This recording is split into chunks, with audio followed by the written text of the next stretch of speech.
किसी समय की बात है। एक सुंदर और हरा भरा राज किंगडम था जिसका नाम था स्वर्णपुरा। इस राज्य में सब कुछ शांत और सुखमय था, लेकिन इसके पास एक अद्भुत और रहस्यमय स्थान था जिसे परीलोक कहा जाता था। परीलोक एक जादुई भूमि थी जहां केवल परी और अन्य जादुई जीव रहते थे। स्वर्णपुरा का राजकुमार अरुण एक साहसी और निडर युवा था। उसे अपने राज्य का हर कोना जानने का बहुत शौक था। एक दिन उसने अपने दोस्तों से परीलोक के बारे में सुना।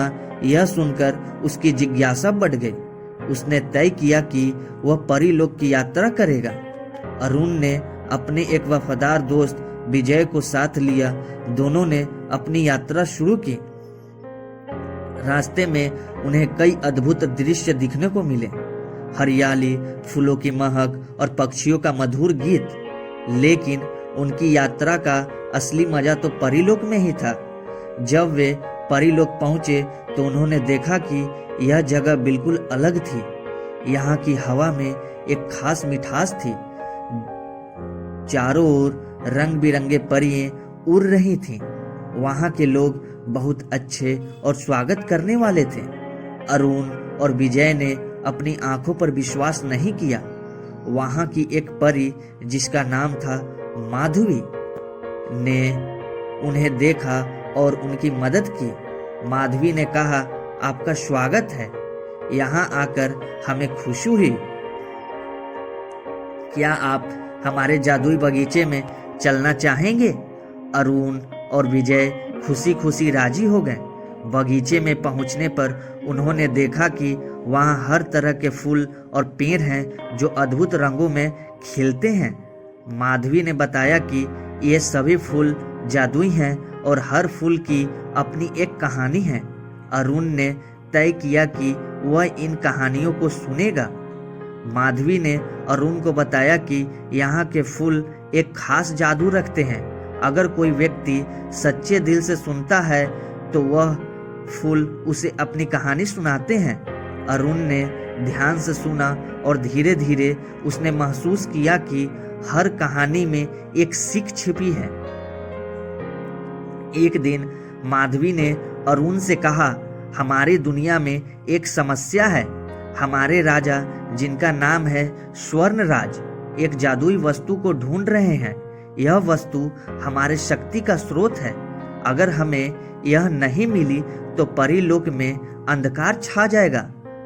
अरुण ने तय किया कि वह इस मिशन में मदद करेगा। अरुण और माधवी ने विजय के साथ मिलकर जादुई वस्तु को खोजने की योजना बनाई। वे तीनों एक पुरानी गुफा की ओर चल पड़े जहां से यह वस्तु खोई थी। गुफा के अंदर पहुंचने पर उन्हें कई खतरनाक जीवों का सामना करना पड़ा। अरुण ने अपनी बहादुरी दिखाई और विजय ने अपनी बुद्धिमानी। माधवी ने अपनी जादुई शक्तियों का उपयोग किया। अंततः उन्होंने गुफा के अंदर एक चमकती हुई वस्तु देखी। यह वस्तु एक जादुई मोती थी जो अंधकार से लड़ने की ताकत रखती थी। जादुई वस्तु को प्राप्त करने के बाद वे परीलोक वापस लौटे।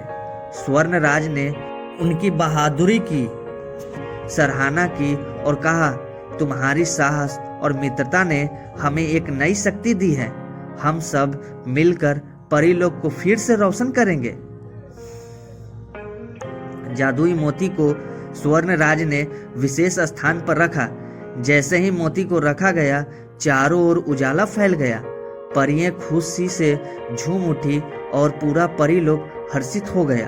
अरुण और विजय ने परीलोक को अलविदा कहा। माधवी ने उन्हें याद दिलाया कि वे हमेशा एक दूसरे से दिलों में रहेंगे। स्वर्णपुरा लौटने के बाद अरुण ने अपने अनुभवों को सबके साथ साझा किया। उसने सीखा कि सच्चा साहस और मित्रता किसी भी कठिनाई का सामना कर सकते हैं। परीलोक की परी माधवी हमेशा उसके दिल में एक विशेष स्थान रखेगी। इस प्रकार अरुण और उसके दोस्तों की यह यात्रा केवल अद्भुत अनुभव नहीं थी, बल्कि यह एक सिखाने वाली कहानी थी कि प्रेम, मित्रता और साहस ही किसी भी अंधकार को मिटा सकते हैं।